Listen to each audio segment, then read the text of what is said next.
right, so there we are, 3, 2, and 1. Well, Dan, welcome back. Mayor's Monday here at WSAU, WSAU.com. We are, I believe we're 6 feet apart here as we're, everybody has been, COVID-19 is on everybody's mind at the forefront. You and I were just talking, both of our weeks actually have really been taken up by this. As we're recording this, in fact, we've got the first confirmed case in Marathon County. It's just a matter of time before all municipalities, are having to deal with something like this in the near future. That's correct. Obviously, it is the issue that's happening, and the village, as many communities are spending quite a bit of their time basically making sure they're addressing what's best for the safety of the residents, but also their employees as well. Because when we look at municipalities, we need to operate. We have elections going on in the village. We'll have water bill payments coming up pretty soon. And so our building has to be open for that. But of course, you have police services, fire services, sewer and water, and those are critical functions, even public works. And so the village does not have the capability of shutting down and sending our employees home. We have to work our way through it. And so we're in the process of putting everything together again to make our community safe, but also to protect our people and plan for when we have disruptions if some of our employees would happen to get COVID-19. Yeah, exactly, because those services are critical and they need to be provided. And what kind of are you telling the employees right now, besides the standard wash your hands, sanitize your hands, take care of yourself, take care of your family? What else have you been telling the employees? Exactly. So each department has their own separate set of policies. Obviously, from a police and fire standpoint, safety standpoint, it's more intricate because it involves how they will interact with the public. Basically wearing gloves, masking, all those types of things. When it gets into our public works department, our sewer and water departments, we're minimizing contact with the public now. So we're kind of switching operations to more maintenance oriented. This is typically a time of the year when we would do, for example, meter installations. We're in the process of installing new meters throughout the village. We'll put that on hold now and work more on flushing of mains and checking for leaks and again doing regular maintenance. Same thing from a wastewater department standpoint. They have more limited contact with the public, but again we want to ensure that happens, and now they'll focus on basically other maintenance type of issues as well. Here at the village itself, part of what's happening is we're limiting access by the public to our offices. We're now asking people to either call or email.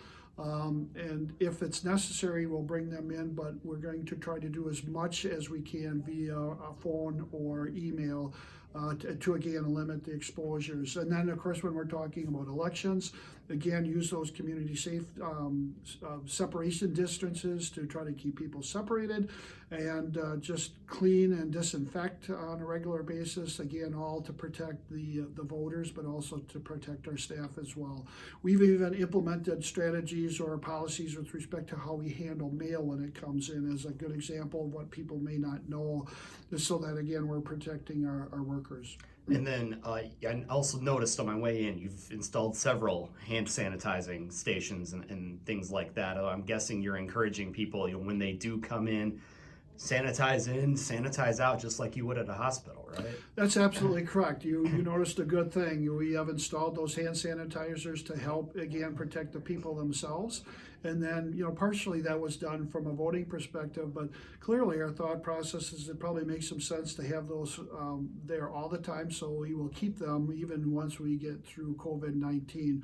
But it's just a great way to, emphasize that, again, taking care of oneself and make sure that you're always doing whatever you can sanitation-wise to make sure you stay healthy. And again, I mentioned it as we're recording this. We've had the first confirmed case in Marathon County that has been confirmed.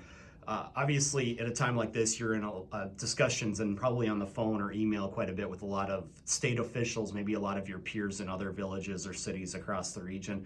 What have those discussions been like in the last 2 weeks? Yeah, actually, just a couple of days ago, Portage County Health Department basically set up a meeting, and we will continue to meet to discuss online, of course, but to discuss what each individual aspect is happening. So We will get daily updates from CDC. We'll get daily updates from the Wisconsin Health Department Services format. We'll get updates from Portage County. And then basically, because of the way this works, you have so many interactions. You have the school district and what's happening there. For example, we're learning today that basically they will be distributing lunches basically that can be picked up by children. So they now set the schedule and where they will be in locations of the village. And so that will start up next week.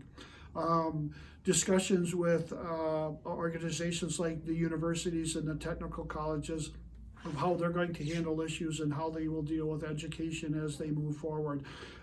Discussions with the fire departments and the police departments, and again, of how they will, basically handle certain aspects and what we can learn from each other and mirror each other where we can to provide the best possible safety, again, for customers, for patients, and for the people that work on those services. The United Way, CAP Services, YMCA, all involved in the discussion. So it's incredible how many groups that you have that are involved in this process, but each chipping in together to basically ensure that we're all communicating very well. Number one. Number two, that we're sending a consistent and strong message to the public to be vigilant and make sure they do what they need to do.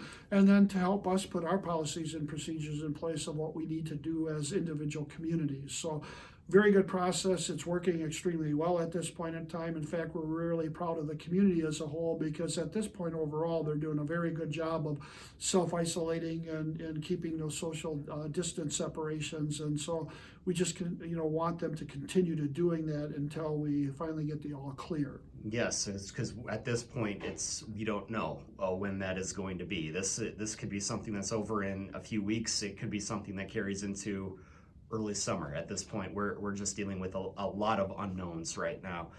One of the other aspects of your job is obviously on the business side of things and helping make sure that the village is growing and economic development is going. First off, as it relates to COVID-19, obviously this is impacting a lot of local businesses. What message have you been sending to them in the last 2 weeks? So we want business to continue as usual, and so the message to them is, we might have to do things differently. In other words, rather than meeting, groups of people, we might have to do it online and over the computer or over the phone. But, let's not let things slow down. Let's keep things moving forward. We have ways to be creative to work with the business community to make sure that we move things forward. When it comes to building permits, for example, that's another aspect. Obviously, builders want to build. Builders want to build, and so they need their permits from time to time. And so we're basically putting procedures in place that they still can get those permits and we get them what they need. A good example of that too is we need to do inspections, right? So one way we'll now do inspections is we'll ask them, rather than us going out to the site potentially, we'll say, we would like you to take pictures and then send us the pictures, and then we'll do our inspections via those pictures that you send. So again, it's getting creative a little bit to continue the business, but in the meantime, again, our goal is to continue meeting with those folks to get them what they need, and obviously, you try as best as you can to keep things as normal as possible, even though we have COVID-19 going on. Yeah, and in keeping those things normal, it's been a lot of talk about the Shopco building down here in Plover. It's been attempted to be auctioned off at times. Things didn't go so well with that. It's been sitting empty now for just about several months. Do you have an update on what's going on with the Shopco building? Sure, nothing specific to report quite yet, but we've been working with the developer and a couple of businesses who are looking at the redevelopment of the Shopco building. So we're very excited about the concept. Again, another example of working through COVID-19 and keep on going. But we're anticipating the first step of that moving forward with the next set of village board meetings, whereby we're looking at a rezoning of the property to kind of accommodate the needs of the developer for how that property would be redeveloped. After that will obviously come the site plans and then those types of commitments. So we're very excited. We look forward to when we can talk with the public about specifically who those end users will be. But staff is very pleased with the developer's proposed development of the property. Just blink twice if it's going to be Chick-fil-A. Right? No restaurants. No restaurants. No restaurants. But would it be a mixed use, or would it be single? Because you say that. Would it be one business or would it be several? It would be more than one business. Okay, more than one business. We'll look forward to seeing where that goes. But obviously, that's a property that a lot of people have been talking about for a while. You know, you've got others, the Yonkers building still sitting there as well. I mean, how have those discussions been on that area? Well, actually, one of the interesting things about that entire project area is that when it was originally developed, there were some conditions and restrictions on the owner of the property of what uses they could have there. And actually, it's been a little more prohibitive with respect to redeveloping the property and having other users come in. So the village has helped facilitate a discussion between all of the property owners in that development to ask them to consider changes to those restrictive covenants, of which they seem to be very, very open to. So that will be part of the process as well. Mm-hmm. So that will really help with the redevelopment of the property. So not just Shopko, but actually the Yonkers project as well, because there's been some general discussions of using that same philosophy of, rather than having one big building with one user, a potential of having more than one user of the building, splitting up the space and making that work. And then speaking of other projects that you have going on, we're talking about outdoor spaces as well. You've got some new parks that are going to be going up. I know this has been a project a couple of years in the making, especially for Lake Pacwa as well. Tell us what you're hoping to move forward with on that this summer. Sure. So Lake Pacwa, the phase 2 part of the project, would include a significant number of improvements. We're looking at replacing the 2 lion shelters with one brand new shelter. Probably the signature aspect of the project is basically an accessible to all playground and water park area. Splash pad is the primary component of that. Walking trails around all of Lake Pacwa, adding some fishing piers, adding a kayak boat launch area. Some additional parking is needed. We'll do some informational signage. So those are the major components of the project. The project is actually $4.4 million in cost. And of that, the village will fund about $2 million. We'll look for some DNR grants for additional costs, and then we're looking to start fundraising for $1.7 million for those improvements. But we think the community is going to be very, very excited about the all-accessible playground area and the all-accessible splash pad area. Again, it's just going to be a wonderful facility. We can't wait to talk more about that and show it off. Yeah, absolutely, especially for Celebrate Plover coming up in July, because I know that's kind of one of the centerpieces of that is everything that you've got there on the waterfront. And finally, speaking of water, we're going to end this on a high note for some residents, because I'm sure for many this is going to be news to your ears. You're talking at your last village board meeting about your water treatment systems, your drinking water, wastewater treatment plant. You had some good news to report there, paying off some debt, and residents gonna maybe see some steady water rates for the next few years. Absolutely. So in 1990, the village installed its municipal water system. So the bonding for that was taken out way back in that period of time. Coming up, we now will be paying off that bonding, and so we will be debt free.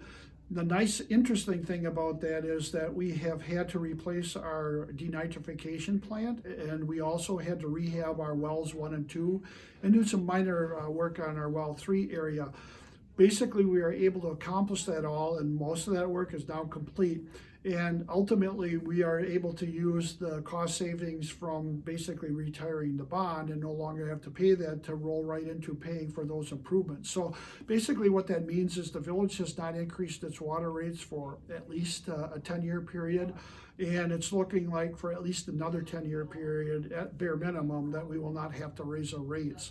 So the exciting news for village residents is they can expect their water rates to hold steady for the foreseeable future again, and I think that's great news. It says that, it really tells us that we have a new, modern, up-to-date water department now with these improvements that are made, and we are very in a financially strong, solid situation so that we don't need to look at rate increases. Especially because with keeping up with those DNR regulations, we're going through it right now in Wausau. Those can be very costly improvements to make sure that you are up to code with that, and it's probably good for residents to know that you are up to code, and it doesn't look like things will have to change here in the next few years. Exactly. We are in great shape. We meet all the requirements. Again, no foreseeable other significant improvements. There are things as we look to grow and develop that we'll have some capital projects that are planned, but nothing that would affect our rates. All right. Anything else that you'd like the residents to know then before we let you go today?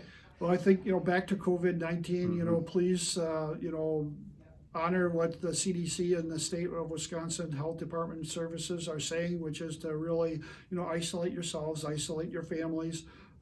I know that's difficult, but you're doing a great job with it. Keep that upright, and hopefully we'll be through that sooner than later, that we can have people getting back to their normal lives. But keep it up. Let's all be safe, and let's all take care of each other. Absolutely. Couldn't have said it better myself, Dan. We appreciate the time. We'll look forward to chatting again sometime this summer. Sounds good.